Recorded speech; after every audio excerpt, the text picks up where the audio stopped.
Oi, gente, seja mais bem-vindo a um episódio do Medcast. O Medcast é nosso projeto de extensão universitária que tem uma abordagem de educação em saúde para a população. Então, meu nome é Milena. Meu nome é Anne. E hoje vamos falar sobre hepatites virais. As hepatites virais são um problema de saúde pública e foi com o mês de conscientização no Julho Amarelo. Mas estamos falando agora porque também é um assunto bastante pertinente. Então, ela vai ser uma infecção, né, que vai atingir o fígado, causando alterações tanto leves, moderadas e graves. E para deixar essa conversa mais interessante, né, falar mais um pouco sobre o que é a hepatite viral, estamos aqui com o Dr. Marcelo Andrade. Ele é médico, né, formado pela Universidade Federal de Sergipe. Ele é gastroenterologista pela Universidade de São Paulo. Ele tem pós-graduação e também tem mestrado em motilidade do tubo digestivo. Então, obrigada por aceitar nosso convite, né? Eu que agradeço, meninas, pelo convite, né? Obrigado pelo convite, poder estar falando aqui com vocês, falando com o pessoal aí de casa sobre um tema que é tão relevante, né? Não só para gastro, mas para a saúde pública de uma maneira geral, né? Então, vamos conversar um pouquinho hoje sobre esse tema, né? Isso. Então, iniciando, doutor, a gente vai começar esclarecendo o que são hepatites virais. Bom, então, para a gente entender um pouco a questão do termo, porque às vezes os pacientes, né, a gente pode se confundir o que é uma hepatite. Hepatite é qualquer inflamação do fígado. E essa hepatite ela pode acontecer por uma infecção, pode acontecer por um medicamento, por álcool. Então, o termo hepatite ele se refere a uma inflamação do fígado. Só que quando essa inflamação é causada por alguns vírus, por uma infecção, a gente chama de hepatite viral. Classicamente, temos 5 vírus que causam essa hepatite. Na verdade, outros vírus, outros micro-organismos também podem inflamar o fígado, mas esses 5 em específico, eles têm como se fosse uma preferência pelas células do fígado e causam inflamação principalmente nesse órgão.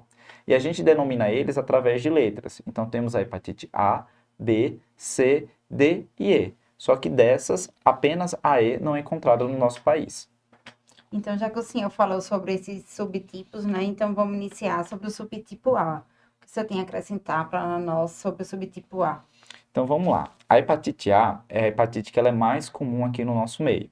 Ela é uma hepatite que, como eu falei antes, né, ela é transmitida através de um vírus, só que a contaminação através desse vírus ela é através de água e alimentos contaminados.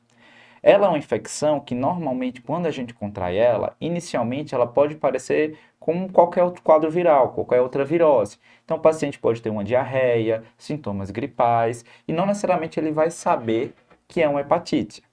Só que o que acontece? Todos esses vírus das hepatites, como eles gostam do fígado, uma vez que ele faz uma inflamação lá, ele pode dar características mais específicas do fígado, que é o que chama a nossa atenção. E uma delas, que provavelmente é o que a população deve estar associado, é a coloração amarela da pele, que a gente chama de icterícia.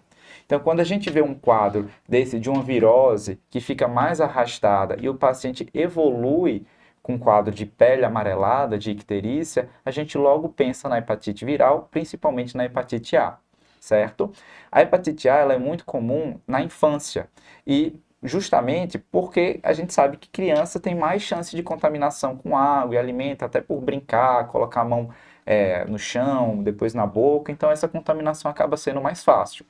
Por outro lado, apesar de ela acontecer mais na criança, normalmente ela é mais leve nessa população. Então, às vezes, a criança tem um quadro de gripe, de diarreia, foi uma hepatite e os pais nem sabem, porque o sistema imune dela está mais preparado para poder combater essa infecção sem muito dano. Por outro lado, quando a gente se contamina quando a gente se contamina já na fase adulta, esse vírus ele é mais agressivo e o paciente tem um quadro de hepatite mesmo, de pele, olho amarelo, muito mais evidente, muito mais franco e acaba sendo um pouco mais grave. A hepatite A, ela nunca vai virar cirrose, só que ela pode ter uma inflamação tão grande que pode levar a uma falência do fígado, que é a hepatite fulminante.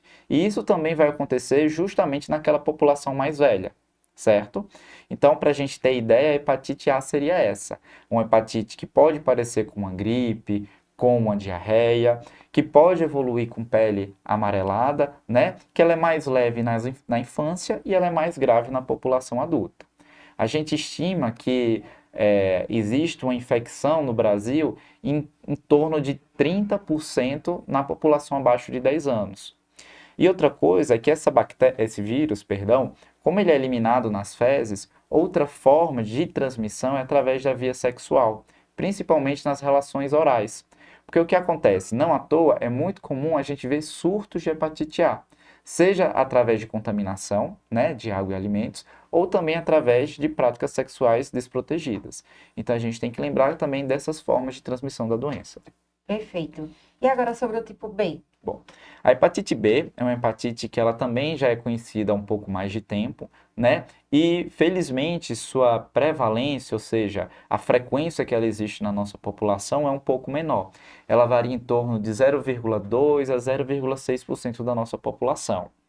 Esse vírus, por outro lado, ao contrário da hepatite A, ele é um vírus que ele é transmitido geralmente através de sangue e secreções, ou seja, através das secreções sexuais, através do contato com sangue de alguém contaminado, seja, por exemplo, compartilhamento de agulhas, por instrumentos cirúrgicos, seja por exemplo, alicate, ou até mesmo por secreções corpóreas, né? Vale relatar que ela não é transmitida pela saliva, nem pelo aleitamento, nem pelo leite materno, né? E o que acontece? Essa infecção, na maioria das vezes, quando a gente contrai, a gente não percebe. Então, a fase que a gente chama aguda, que é essa fase logo inicial após a contaminação com o vírus, ela tem poucos sintomas. Só que esse é o grande perigo dela. Porque o vírus da hepatite B, muitas das vezes, ele vira uma infecção crônica silenciosa e o paciente não percebe que está infectado por esse vírus.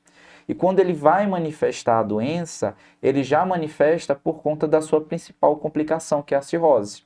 Então, o paciente já manifesta com um sangramento, com aumento de líquido na barriga, com inchaço, com alteração do nível de consciência, e quando a gente vai ver, ele já tem um fígado crônico, ele já tem uma cirrose causada por esse vírus. Ao contrário também da hepatite A, esse vírus, o quadro, a chance dele causar uma cirrose, ela é muito maior quanto mais novo é o paciente. Então, o bebê que contrai o vírus pelo parto, através da mãe, ele tem um risco muito maior de ter complicações do que o adulto. Por isso que a pesquisa da hepatite B, ela está como uma pesquisa obrigatória no pré-natal. Então, as grávidas, elas sempre devem pesquisar se elas estão imunes ou não contra esse vírus, já durante o pré-natal. Porque no caso da mãe estar contaminada, existem medidas que podem ser feitas na hora do parto para prevenir que o bebê se contamine, certo? Essa infecção, quando a gente se contamina pelo vírus, na grande maioria das vezes, mais do que 90%, o nosso organismo vai conseguir destruir ela. E a gente não vai ter essa infecção crônica. Só que esse número se inverte justamente nessa população mais nova, né? Nesse caso, dessa transmissão que a gente chama transmissão vertical, da mãe para o bebê na hora do parto. E aí o que acontece? Além do risco de cirrose, o vírus da hepatite B, ele também aumenta a chance do câncer de fígado, né? Então, por isso que às vezes mesmo um paciente sem ter uma cirrose, ele pode desenvolver um câncer por conta desse vírus. Porém, o lado bom, né, que depois a gente vai comentar mais na frente, é que existe uma vacina que protege contra a infecção desse vírus. Mas lá na frente a gente fala um pouquinho do tratamento. Ótima explicação. E agora sobre o tipo C? Bom, o tipo C, ele também não é tão frequente que nem a hepatite A, mas ele já é mais frequente do que a hepatite B. A gente estima que seja em torno de 1 a 2% da população. O vírus C tem algumas curiosidades interessantes. Assim como o vírus B, a contaminação aguda também é pouco sintomática, só que ela também evolui de maneira crônica em uma parte significativa dos pacientes. Sendo que era uma das principais causas, inclusive, de indicação de transplante do fígado, certo? Outro dado interessante é que o vírus C, ele tem pouco tempo que ele é conhecido. Então, o que acontece? Antes de 1991 ou 92, se eu não me engano, esse vírus ele não era conhecido. E se ele não era conhecido, ele não era pesquisado. E pacientes que receberam transfusão sanguínea antes desse período podem ter sido contaminados, porque como não conhecia o vírus, não se testava para saber se ele estava presente ou não. Então, as formas de transmissão são muito parecidas com a do vírus B. É através de relações sexuais e através do contato de sangue e secreções do corpo humano. A chance de transmissão por via sexual é maior na hepatite B do que na hepatite C. A hepatite C ela é mais transmitida por esse contato de sangue com sangue, certo? Outro dado interessante é que até pouco tempo o tratamento para hepatite C não era muito efetivo.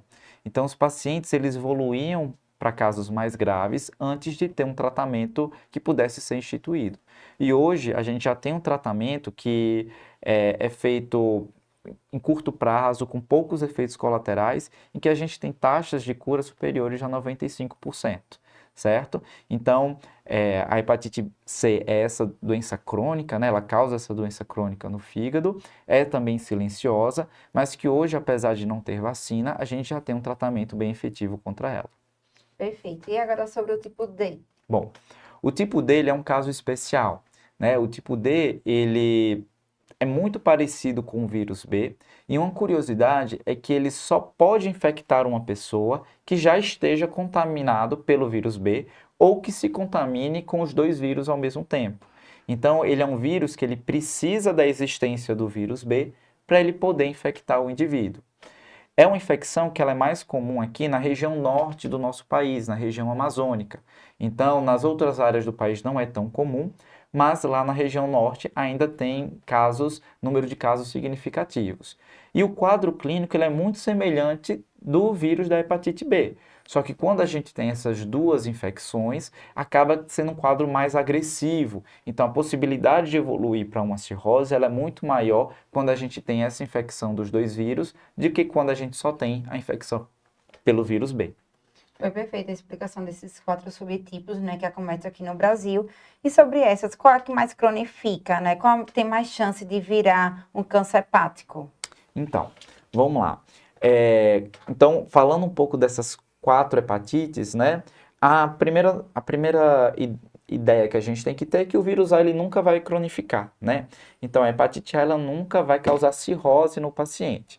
Por outro lado, o vírus B e C, esses sim cronificam, certo? Aquele que tem mais chance de cronificar é o vírus C, certo? E o vírus B, como eu falei, vai depender da fase em que o indivíduo foi infectado. Na fase adulta, a chance é menor. Na fase recém-nascido, essa chance é muito maior. Então, nessa parte aí que o senhor falou, até da transmissão mesmo, é muito importante, até que o senhor falou que antes, nas transfusões sanguíneas, elas não sabiam da existência desse vírus e eram transmitidos. Então, assim, gera como se fosse um caos na saúde pública, né?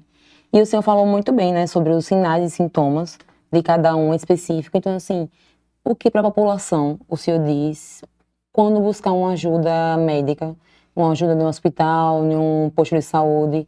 Porque o senhor falou sobre a icterícia. A icterícia geralmente é o que chama mais atenção, porque muda a cor da pele e a pessoa já fica espantada. Então, tem algum mais sintomas que possa aparecer e a gente busca ajuda médica? Então, o que acontece é o seguinte: nos casos da hepatite B e C, que são aquelas hepatites que podem cronificar, como eu falei, são doenças silenciosas. Por isso que o que a gente preconiza é que, inclusive, se pesquise essas doenças mesmo quando você não tem sintomas, para que a gente possa identificar antes de que aconteça alguma complicação. A pesquisa das hepatites ela é feita de maneira gratuita pelo Sistema Único de Saúde. Então, através de testes rápidos, a gente consegue fazer nas unidades básicas de saúde o rastreio para essas infecções. E principalmente se o paciente tiver sido exposto a algum comportamento de risco, relações sexuais desprotegidas, compartilhamento de seringas, contato com secreções, com sangue, com líquidos corpóreos, também são indicações do indivíduo procurar um serviço de saúde para fazer a pesquisa desses vírus. Profissionais da saúde, ao terem acidentes, né, com materiais perfurocortantes também pode. Outra população também que deve ter cuidado são a população que trabalha como catadores de lixo, como garis, porque por muitas vezes eles podem, ao pegar o lixo ali, você pode ter ali um material cortante que não foi identificado, e esses pacientes, lógico que eles devem usar equipamentos de proteção individual, né? Mas se tiver algum acidente, eles também devem procurar um serviço de saúde para a gente poder fazer a pesquisa, né? Quando o paciente já tem sintomas, como eu falei, os sintomas da fase inicial, eles são muito inespecíficos. E normalmente, através de exames laboratoriais, quando a gente vê uma inflamação do fígado, é isso que leva ao profissional suspeitar dessas hepatites e fazer a investigação. E no caso da hepatite A, né, então, crianças que têm um quadro de diarreia um pouco mais arrastado e que tenha essa alteração da pele, outra coisa que é muito comum na hepatite é o xixi ficar escuro e as fezes ficarem mais claras, né? Então, quando a gente nota essas alterações de pele, da urina e das fezes, também é indicado que a gente vá procurar um serviço de saúde para a gente fazer a investigação dessa infecção. Então, assim que aparecer os sintomas, né, esses sinais, busca ajuda médica. Exato. Porque até então, se for uma forma mais inicial, não vai aparecer nenhum sintoma. Exatamente. E nem sempre a gente tem como prever a evolução dessa doença. Então, a gente sabe que existem algumas populações, né, alguns fatores de risco que fazem com que o paciente ele tenha um risco maior de evolução para um quadro mais grave, mas às vezes nem sempre isso é regra, né? Então, por isso, se o paciente ele tem essas manifestações, se ele percebe essas alterações na pele, na urina, e se ele tem esse diagnóstico, ele deve procurar ajuda médica, né, para a gente acompanhar e ver como é que vai ser a evolução dessa doença. Se ela vai se normalizar, se ela vai cronificar, ou se em casos mais graves ela vai evoluir para uma hepatite fulminante. Perfeito. O senhor falou muito bem, né, que no SUS a gente tem disponível os rastreios, né?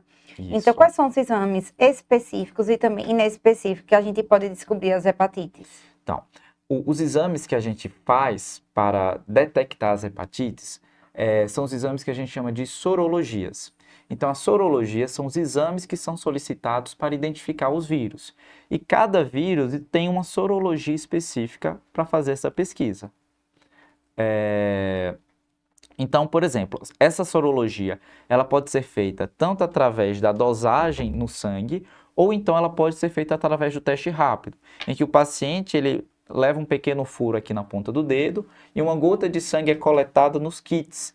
E nesse kit vai ter um material reagente, parecido com um teste de gravidez, que ele vai mostrar em tracinhos se ele foi positivo ou não para a presença daquele vírus, né? Então, é um teste que ele sai em cerca de 15 minutos, é um teste rápido, né? E ele é amplamente distribuído. Inclusive, através muitas vezes de campanhas, como que a gente teve no Julho Amarelo, né? Com várias campanhas de testes gratuitos para a população, da população geral. Exatamente. E tem exames inespecíficos que também posso descobrir? Então, esses exames inespecíficos são exames que vão levar a gente a suspeitar de uma hepatite. Então, como eu falei, esses pacientes que procuram o atendimento médico por queixas inespecíficas, mal-estar, diarreia, e quando se solicitam exames gerais, algum deles, como os exames que veem se o fígado está inflamado ou não, eles podem acusar para o médico que existe uma possibilidade de uma hepatite, né? São exames conhecidos como transaminases hepáticas. Esses exames eles estão muito alterados nos casos de hepatite virais, né? E por isso que quando eles estão muito alterados, a gente pesquisa esses vírus. Outros exames, como hemograma, exames que veem inflamação, também podem estar alterados, né? Mas são alterações, como a gente mesmo falou, inespecíficas, ou seja, elas podem ocorrer em várias condições. Por isso que é muito importante uma boa história, né? A gente entender realmente o que aconteceu com o paciente, o tempo do início dos sintomas, as manifestações que ele teve, os comportamentos de risco que ele teve, né? Então é importante que o paciente ele fale tudo mesmo para o profissional de saúde que está atendendo, né? Em relação a comportamento de risco, uso de substâncias ilícitas, relações sexuais desprotegidas, porque isso é muito importante para a gente poder agilizar o nosso diagnóstico, né? Então, porque o importante é a gente poder dar o diagnóstico precoce antes que aconteça alguma complicação. Verdade, perfeito. E o senhor falou, né, sobre a questão do fígado inflamado, que tem alguns exames, né, que a gente pode estar avaliando tanto a lesão como a função hepática, né, como também a transaminase, que foi um exemplo que o senhor falou. Quais Isso. são esses outros exames? Geralmente, para pensar em hepatite, é isso, né? Os outros exames que veem essa função hepática são exames um pouco mais específicos, que elas servem para a gente monitorar se esse fígado ele está bem, se ele já tem muita cicatriz ou se ele está deixando de falhar. Exames como albumina, bilirrubina e coagulograma, eles servem para isso, para a gente ver como que o fígado está funcionando a respeito dessa inflamação que está acontecendo com ele.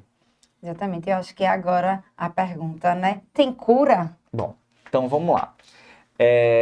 Depende, né? Então também depende de qual hepatite a gente está falando. No caso da hepatite A, não existe um tratamento específico para esse vírus. A gente tem que deixar o nosso organismo combater essa infecção. O que a gente tem que fazer é ajudar o nosso organismo a combater. Então é importante nesses casos o que a gente chama de suporte clínico.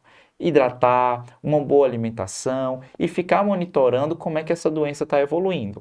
Na grande maioria das vezes, a hepatite A cura ela vai ser espontânea. Então, o organismo ele vai conseguir eliminar esse vírus e o paciente vai ter uma recuperação completa. Uma vez que ele já teve essa infecção pela hepatite A, ele não vai ter novamente, ele está imune contra ela, certo? No caso da hepatite B, como eu falei antes, até 80, 90% dos pacientes também conseguem uma cura espontânea através da resposta imunológica do paciente. Aqueles pacientes que cronificam, a gente deve avaliar a sua função do fígado, a presença de outras doenças, para avaliar a indicação de tratamento. Porque o paciente com hepatite B nem sempre vai precisar ser tratado. Ele vai precisar ser tratado se o fígado dele estiver inflamado ou se ele tiver outra condição que possa ser prejudicada pela presença do vírus.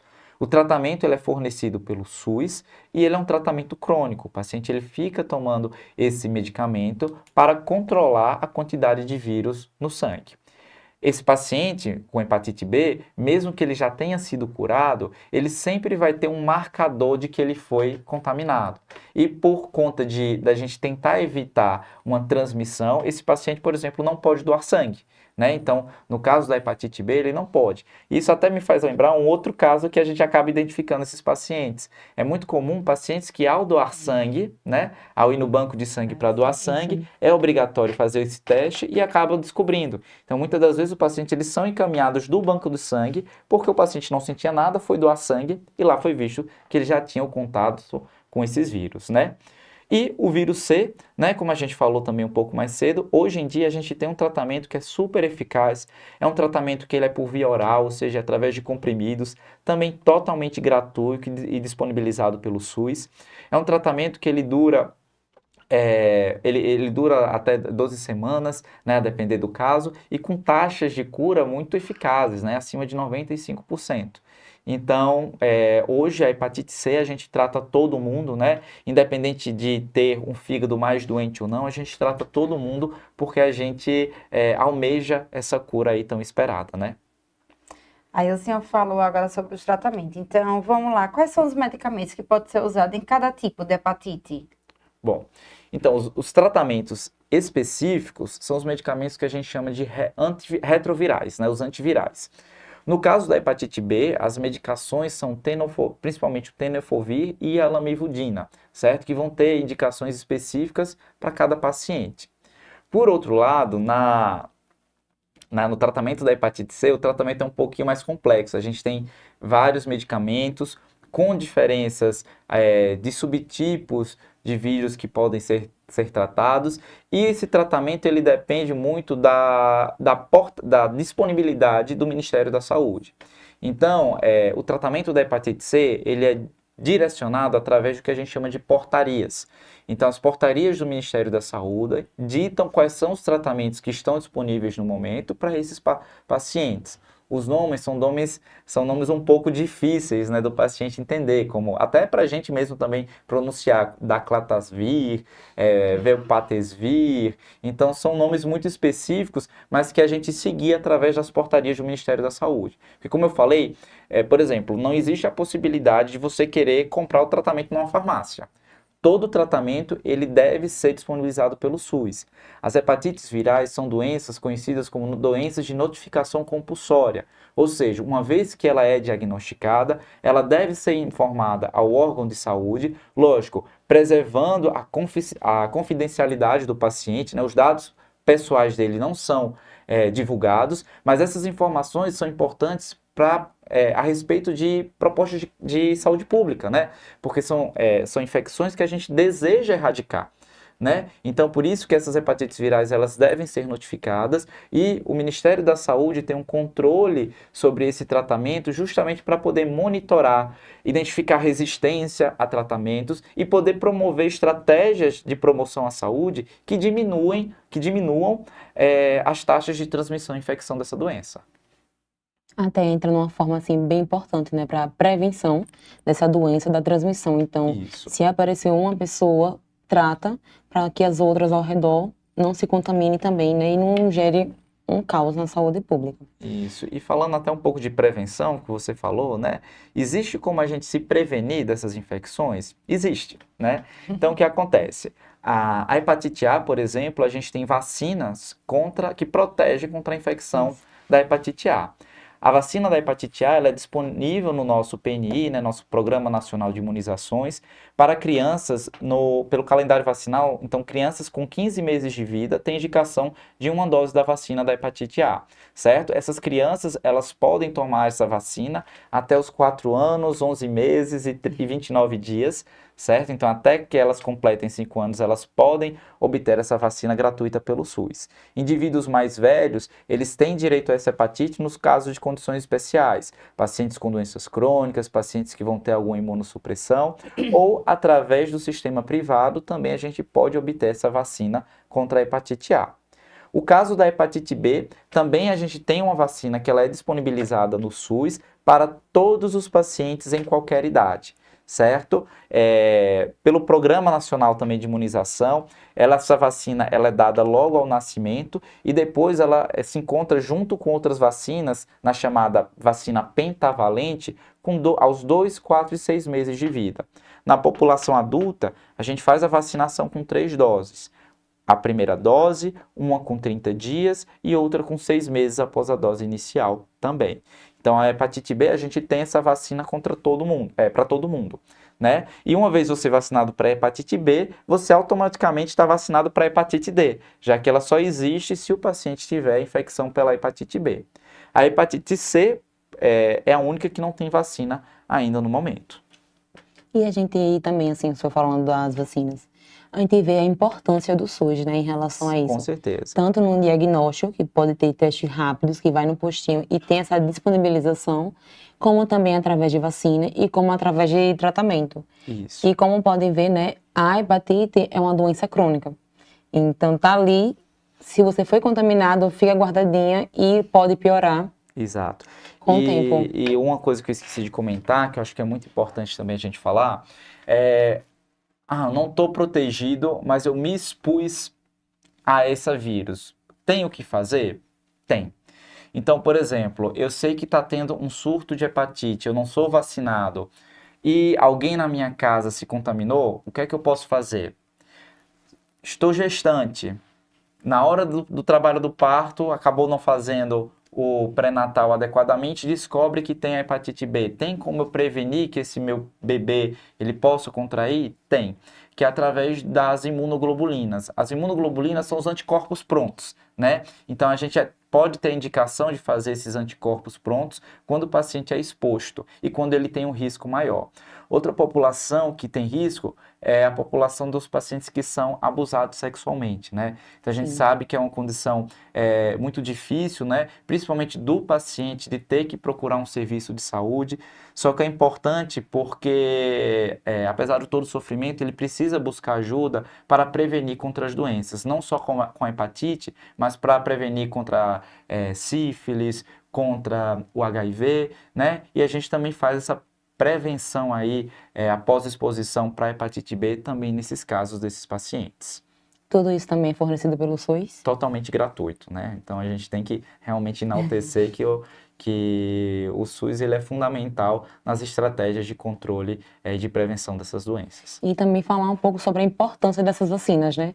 Desde Sim. crianças, porque acontece muito das mães não levarem os bebês para vacinar, e vê a importância, né, que o que pode causar futuramente. Exatamente, Infelizmente, a gente tem visto que nos últimos anos a taxa de cobertura vacinal do Brasil ele tem caído.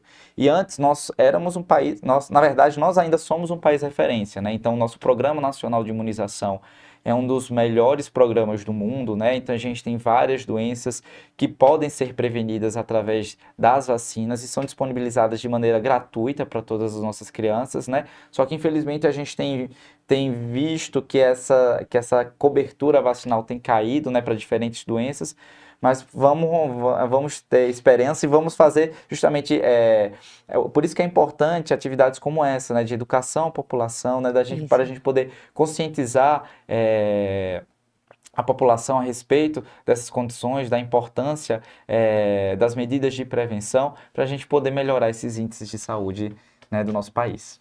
E até manter, né, os exames laboratoriais de rotina também, que é importante, Exato. porque às vezes acontece de tomar vacina quando criança e quando chega na fase adulta, pode fazer o exame para ver se está vacinado e a pessoa não está. Então a pessoa fica exposta a esse risco, né, principalmente profissionais também da área da saúde. Exatamente. Estudantes também que estão ali todo dia lidando com isso, muitas vezes não sabem. Profissionais do sexo também, né? Isso. Também são pessoas que estão mais expostas e também devem buscar o serviço de saúde para avaliar se estão vacinadas, se não estão vacinadas também. Exatamente, e evitando também que prolifere esses tipos de doenças. Exatamente. Querem falar mais alguma coisa? Eu acho que foi bem completo. Foi bastante rico, né, de conteúdo, de informações, né?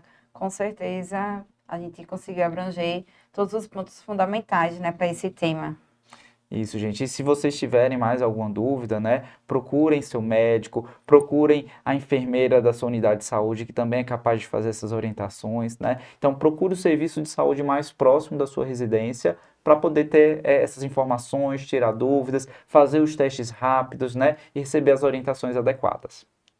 Então é isso, né, gente? Então vamos finalizar mais um podcast. Então, sigam a gente nas redes sociais, né? Sigam o Dr. Marcel Andrade. Podem seguir. Nas redes sociais. Estará disponível também o Instagram dele. Então, acompanhem para o nosso próximo capítulo. E no próximo mês teremos, na próxima sessão, né, do Medcast, teremos uma nova apresentadora, né? Uma nova convidada, né? Falando sobre o agosto dourado, que é o aleitamento. Aguardem. Tchau, tchau, pessoal. E não deixem de seguir o Medcast.